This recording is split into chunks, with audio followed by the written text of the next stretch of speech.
Bonjour à tous et bienvenue pour ce bullet journal de février. Je vous avais demandé si la thématique des gâteaux vous plairait et effectivement elle vous a plu à 89% je crois. Donc nous voici avec cette thématique qu'on aborde directement. Donc j'ai fait tout de suite en fait une présentation. Donc vous voyez j'ai écrit avec une poche à douille en fait février. Donc j'ai écrit tout simplement février et je suis venue doubler mon trait. Par au-dessus ou par en dessous comme vous voulez, en fait on encercle le squelette et avec le noir on viendra tout simplement repasser que l'extérieur du trait.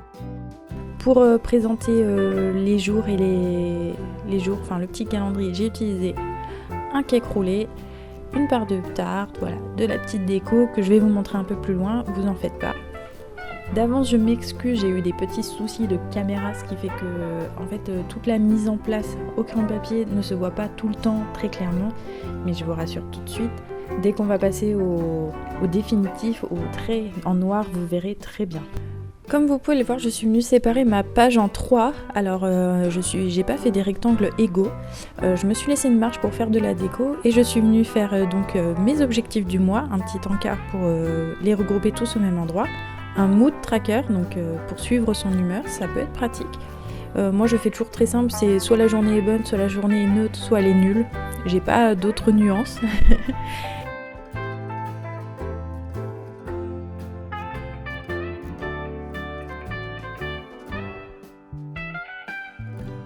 Et en dernière partie, je suis venue faire un micro tuto cupcake, donc en 4 étapes. Hop, vous voyez d'abord le petit caisson, ensuite le caisson amélioré on va dire. Je viens faire une forme par au-dessus qui sert de gâteau et je viens décorer mon gâteau. C'est extrêmement simple et après voilà, vous déclinez la forme autant que vous voulez, à vous de vous amuser. C'est vraiment une base que je vous donne. La page de droite, je suis venue faire mon calendrier et à la différence de l'autre fois où j'avais vraiment fait un calendrier avec des cases, là je suis simplement venue faire ligne par ligne. C'est une autre façon que je vous propose pour être sûr de ne pas me tromper. Vous voyez que je pars du bas, donc je fais 28, 27, 26, 25, 21 pour être sûr d'avoir assez de place. Et j'ai fait un cadre très très simple avec des petits bonbons. Et vous verrez plus tard, je vais surligner une ligne sur deux en fait pour donner vraiment un effet. Pour la page suivante, je vous propose de voir comment on inclut des éléments. Alors ça fait suite à une question sur la première vidéo bullet journal de Jonathan, qui lui a utilisé des photos. Alors moi ce coup-ci, vu que je suis dans la thématique gâteau, je me suis dit que j'allais plutôt me pencher sur les recettes, mais on peut très bien imaginer utiliser ces encarts pour mettre des photos. Alors moi je me suis dit après tout je peux mettre ma recette et en face mettre une photo. Donc vous voyez, je suis venue faire une petite illustration en fait sur un bout de papier craft que j'ai découpé à la bonne dimension. Donc là j'ai fait la recette des pâtes fraîches. Alors je tiens à préciser que ce n'est pas la recette que moi j'utilise, donc je ne sais pas si elle est bonne, mais elle était bien notée sur le site où je l'ai trouvée, donc vous pouvez toujours l'essayer, faites-vous plaisir, c'est très facile. Je suis venue faire ma petite illustration, et cette illustration en fait je vais venir la coller mais que d'un côté, c'est-à-dire que vous allez voir je vais mettre un bout de scotch sur la gauche, et en fait en dessous je vais venir écrire la recette. Ce qui fait que déjà c'est un peu caché, mais ça fait aussi l'effet livre de recettes que j'aime beaucoup et que je trouve très simple à faire.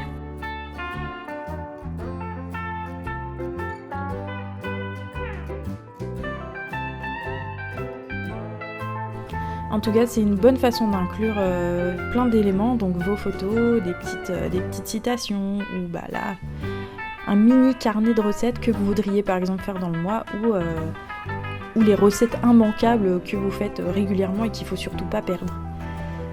Voilà.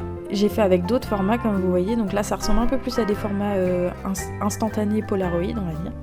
Évidemment à votre bon plaisir et vous pouvez faire ça autant de fois que vous voulez. Pour la mise en place suivante, je suis venue, vous voyez, me servir de ma grille de repères, donc quand je vous disais que c'était pratique, utile à faire. Donc là j'ai simplement séparé ma page en 8 puisqu'on fait notre semainier et j'ai fait des énormes barres de tarte. Donc si vous observez bien, j'ai fait en fait un gros carré, enfin plutôt un gros rectangle. Et ce rectangle par au-dessus je viens faire un triangle qui va me donner l'effet volume. Et ensuite vous venez encercler avec de la pâte, mais vous n'êtes pas obligé de suivre un modèle particulier. Dites-vous bien que ce ne sont que des exemples bien entendu.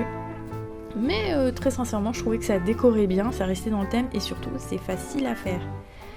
Et voilà, on passe à la partie bien plus sympathique, celle où le dessin se révèle enfin, où je vais pouvoir vous en parler un petit peu plus. Donc comme je vous disais, là j'ai entouré mon squelette, donc j'ai fait des petits bonbons, des petites, vous savez ce qu'on met sur les cupcakes là en décoration.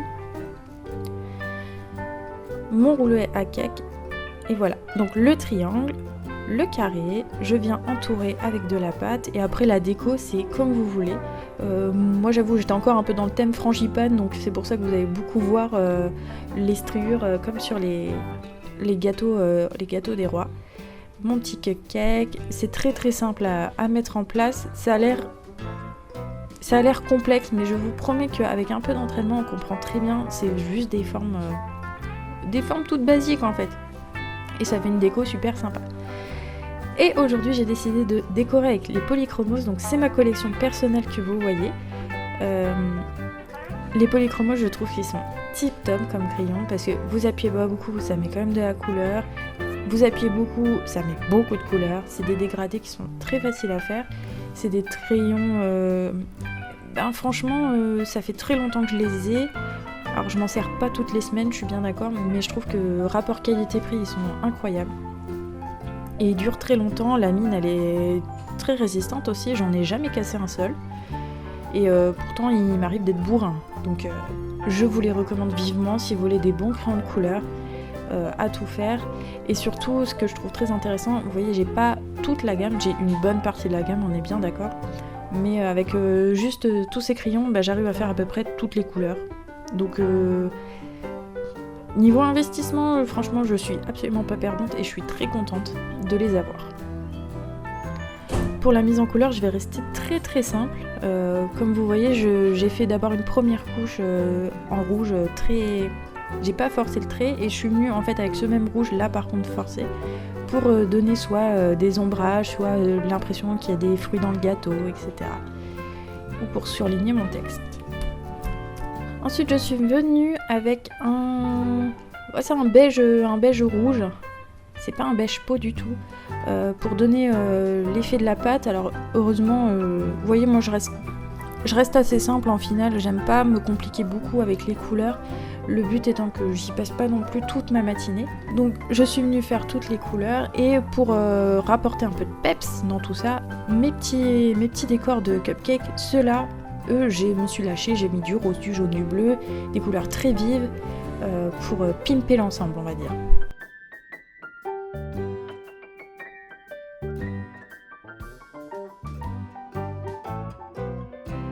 Nous arrivons enfin à la mise en place suivante où je suis venue faire une cafetière. Pour faire une cafetière italienne, c'est assez simple. Vous faites un rectangle très très fin sur lequel vous venez poser 2 trapèzes. Ces trapèzes-là, vous venez les séparer en 2, puis chaque moitié encore en 2. Vous faites une petite anse et pour le bec, c'est très simple, c'est juste un triangle. Moi, j'ai rajouté un petit nuage de fumée pour montrer qu'elle était active. J'aime bien la cafetière italienne, je trouve que c'est vraiment, pour les objectifs du mois, c'est vraiment, allez, un café et on y va. Le mood tracker, donc comme je vous ai expliqué, j'ai fait une grosse part de tarte. Dedans, c'est des fruits en fait que je viendrai colorier au fur et à mesure de mon humeur, donc tous les jours un fruit. Le plus important à ce moment-là pour vous, vraiment veiller à le faire, c'est d'avoir bien placé le bon nombre de jours. Préparez-le. C'est une petite paire de dents pour un grand gain parce que ça arrive assez régulièrement qu'on se retrouve avec trop ou pas assez de place. Donc c'est important de l'avoir prévu à l'avance. Et pour mon code couleur, vous verrez, comme je vous le disais, moi c'est soit les bonnes, soit les neutres, soit les nulles ma journée. Et du coup je me suis dit que j'allais partir à ce moment-là sur la couleur des fruits. Donc une bonne journée, c'est une journée où le fruit est mûr. Une journée neutre, c'est une journée où le fruit est bientôt mûr mais pas tout à fait. Et je viendrai mettre du vert pour une journée nulle parce que le fruit ne sera pas du tout mûr. Je repasse mon petit tuto cupcake. Alors vous voyez, j'ai fait une petite erreur à l'étape 1 puisque j'avais déjà rempli ma petite caissette à cupcake. Donc un petit coup de blanc, ça ne se voit pas, vous verrez, c'est très efficace. Et j'ai réparé très très vite mon erreur. Là je suis venue refaire donc mes petits cupcakes. Après moi je vois ça comme un espace d'entraînement si vous voulez, à côté des tutos comme ça. pour tester d'autres formes, d'autres styles. Donc, voilà, c'est très simple, on s'amuse. Pourquoi se compliquer la vie ? Et pour le calendrier, donc en petit bandeau, j'en ai pas trop parlé il me semble tout à l'heure, j'ai fait des petites parts de tartes et comme les cupcakes, je me suis amusée, c'est toujours la même forme de base. Donc, vous voyez là j'ai fait je voulais faire un coulis, je crois au final ça ressemble quand même plus à un flan qui a coulé, qui avait un flan mal cuit quoi. Voilà, des petits gâteaux au chocolat, etc. C'est assez sympa parce que finalement à partir de la même forme on peut tout faire.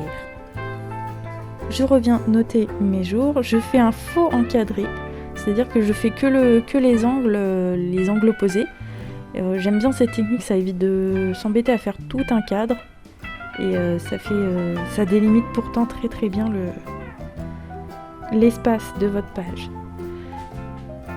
Alors comme je vous parlais tout à l'heure, avec un Tombow, là je suis venue moi faire un lignage une ligne sur deux. Ça me permet de visuellement repérer plus facilement mes lignes et je trouve que ça décore très très vite et très très bien la page. J'ai utilisé un bleu, c'est un bleu lavande en fait, qui est très clair et ça marche bien avec la thématique des gâteaux. Comme ça, cette page-là en fait, elle va ressortir légèrement comparée aux ambiances chaudes en fait que j'installe avec les gâteaux, puisque moi j'utilise beaucoup le rouge en fait. On gomme tout ça et nous voici enfin à la mise en couleur. Donc pour ma cafetière, je l'ai remplie entièrement de gris sans appuyer trop fort. J'ai vraiment essayé de faire un aplat le plus simple du monde. Et chaque facette, par contre, là je suis venue les accentuer, donc l'intérieur des facettes, pour donner de la brillance, on va dire. Je suis revenue avec mon beige rouge, on va l'appeler, refaire les pattes, etc. Le mood tracker, je ne le remplis pas à l'intérieur, il va se remplir tout seul au fur et à mesure. Donc, comme je vous disais, rouge, jaune, vert, pour les fruits, la couleur des fruits, en fait, pour l'humeur. Et puis, alors, le tuto cupcake en lui-même, je ne viens pas remettre de la couleur, je trouve que c'est inutile. Pour moi, le but, c'est que plus tard, si je veux refaire ce tuto, j'ai vraiment que le trait, je ne sois pas perturbée par la couleur. Par contre, l'espace joujou, là oui, je m'amuse à le coloriser, c'est l'espace test en fait. Donc on peut le mettre plus tôt dans le bullet journal, plus tard, ça c'est en fonction de vos ressentis. Il y en a, je sais, qui aiment bien le mettre par exemple à la fin de toutes les semaines, comme ça ils savent qu'ils peuvent le faire autant de fois qu'ils veulent. Ils peuvent venir faire 50 pages de cupcake et ils feront 50 pages de cupcake. Ma partie inclusion de petites recettes, je suis aussi venue la mettre en couleur. J'ai fait très très simple parce que le dessin en soi est déjà chargé. Surtout au niveau des pattes, j'ai vraiment juste mis du jaune et j'ai pas cherché à faire des effets ou quoi que ce soit.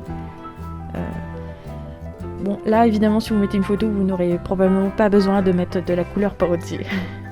Et enfin, oulala, on commence à bugger. On arrive à la partie des tartes, donc comme je vous montrais, là vous allez le voir 8 fois d'affilée, enfin 7 fois techniquement. Donc un grand carré que je viens border du côté en bas et à gauche.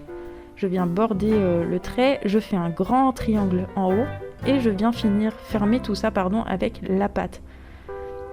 Donc le bordure de la pâte, vous n'êtes pas nécessairement obligé de faire des petites vaguelettes. Moi c'est vrai que j'aime bien les vaguelettes, je trouve que c'est très reconnaissable. Vous verrez sur la page de droite, j'en ai fait un où il n'y a pas de vaguelettes et on reconnaît quand même très bien. Hop, le triangle, et voilà. Donc, le but pour moi, c'était de faire cette fois la même forme, simplifier au maximum. Et surtout, j'aime bien ce principe parce que ça entoure bien mes jours et ça me laisse encore beaucoup de place pour écrire. Et la dernière partie, alors des fois je mets des notes. Ce coup-ci, je me suis dit que ça pouvait être sympa de faire un petit menu de la semaine pour anticiper, en fait. Ne pas avoir à chercher d'idées le soir quand on revient super fatigué du travail. J'ai déjà mon idée, je sais pas de carbo, on va dire. Et voilà, j'aurais juste à venir piocher. Alors, évidemment, vu la place que je laisse, vous vous doutez bien que je ne mets pas entrée, plat, dessert, fromage. Mais je vais mettre au moins les plats principaux, ça peut être très pratique. Notamment pour prévoir la liste de courses. Je me dis que ça peut bien servir.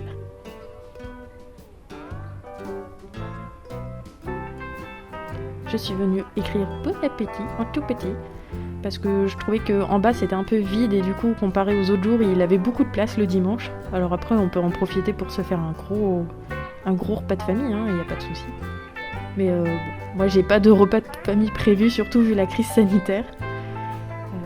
On vient à nouveau enlever tous les petits traits de gomme inutiles. Alors moi pour tout ce qui est crayon de papier j'utilise toujours une mine 2B, c'est par habitude. J'aime bien le côté gras, mais sachez que plus vous allez utiliser gras, plus ce sera difficile à retirer le trait. Mais surtout, essayez de rester léger, n'appuyez pas comme un bourrin, ce sera bien plus simple à enlever. Et si vous l'enlevez pas, on le verra pas de trop. Voilà, je vous refais un petit review de tout ce qu'on vient de créer ensemble. Vous voyez, je suis restée très simple. Au total, cette mise en page a dû me prendre 1h30, sachant que je l'avais déjà imaginé. Donc on va dire à 2 heures à tout casser avec le fait que je voulais faire cette mise en page. J'espère qu'elle vous a plu, j'espère que j'ai répondu à la question de Jonathan. J'espère que ça vous donne envie de faire la même chose ou même différemment. En tout cas, si vous le faites, je suis très preneuse d'avoir des photos, etc. J'ai trop envie de savoir comment vous faites. En tout cas, merci de nous avoir suivis. Abonnez-vous si ça vous plaît. Mettez un petit commentaire, un pouce bleu. Surtout un commentaire, en fait, c'est très agréable d'avoir des retours. Même quand c'est quelque chose de négatif, à partir du moment où c'est constructif, on est super content. Et pour la prochaine thématique, je vous proposerai, je pense, 2 thèmes. Enfin, je vous proposerai en tout cas de choisir entre 2 thèmes. Donc, suivez-nous sur les réseaux sociaux si vous voulez pas louper le coche. Et je vous dis à très bientôt pour le mois de mars.